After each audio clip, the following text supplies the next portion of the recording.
কি কারণে বিয়ে হলো না আপনার এতদিন? টাকার অভাবে বিয়ে হয় নাই। টাকার অভাবে বিয়ে হয়নি। রশিদুল্লাহ, আসসালামু আলাইকুম। কেমন আছেন আপনারা? আশা করি আল্লাহর রহমতে ভালো আছেন। যদি চ্যানেলটি ভালো লাগে অবশ্যই চ্যানেলটি সাবস্ক্রাইব করুন। আমাদের দেখবেন প্রতিদিনের মতো আজকেও এক আপু কেমন আছেন হাজির হয়েছি। আসসালামু আলাইকুম আপু। ওয়ালাইকুম সালাম। ভালো আছেন? হ্যাঁ। আচ্ছা, বিয়ে শাদী করছেন নাকি? না। বিয়ে শাদী হয় নাই? বাবা, এই বয়স হয়ে গেলে বিয়ে শাদী হয় নাই? কি কারণে বিয়ে হলো না আপনার এতদিন?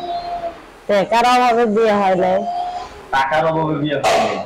যৌতুক চাচ্ছেন? হ্যাঁ, ছোটবেলা বাপ মা মরে গেছে, যৌতুকে টেয়া দিবি কে?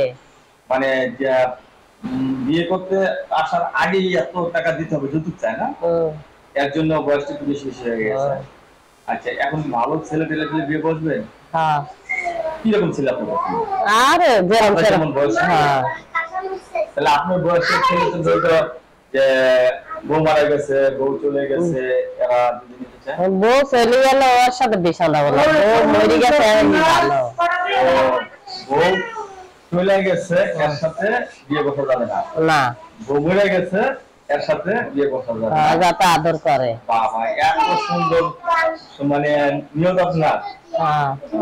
আচ্ছা, কয় ভাই বোন আপনারা? আমরা তো মেলায় 4 বোন, 3 ভাই, 1 ভাই মরে গেছেন, 2 ভাই আর 4 বোন আছে। আপনি কয় নাম্বার? আমি তো সবার বড়। আপনি সবার বড়? সবার বড়? ভাই ভাই বড়, তার ভাইয়ের ছোট আমি। ভাইয়ের ছোট আপনি না? লেখাপড়া করছেন কিছু? না, ছোটবেলা বাপ মা মরে গেছে, কে লেখাপড়া শিখাবে? আর লেখাপড়া করতে পারেন না? তো দর্শক, এই আপুর সাথে অনেকক্ষণ কথা বললাম এবং অনেক কিছু জানলাম, অনেক কিছু বুঝলাম। আপুর সংসারে বড় মেয়ে হোক, বিয়ে শাদী হয়নি, এখন নতুন করে বিয়ে শাদী বসতে চাচ্ছে।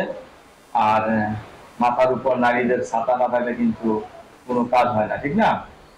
তো দর্শক, এই আপুর সাথে যোগাযোগ করে একটা নাম্বার আমরা স্ক্রিনে দিয়ে দিয়েছি, এবং সেই নাম্বারে যদি যোগাযোগ করেন তাহলে অবশ্যই আপুর সাথে কথা বলতে পারবেন এবং আপুর মুখ থেকে আপুর জীবন সম্বন্ধে অনেক কিছু জানতে পারবেন, ঠিক না? তাই না? আপু বিয়ের কথা শুনে খুব খুশি খুশি লাগতেছে। ভালো লাগে বিয়ের কথা শুনলে? ভাল লাগে তো, নারীর জীবনে স্বামী না হলে তাই, নারীর জীবনে স্বামী না থাকলে নারীর দাম কোনো দাম নেই। আপনাকে অশেষ ধন্যবাদ আমার চ্যানেল সময় দেওয়ার জন্য। দর্শক, পরবর্তী সুন্দরী জন্য অবশ্যই সাথে থাকবেন। ধন্যবাদ সবাইকে।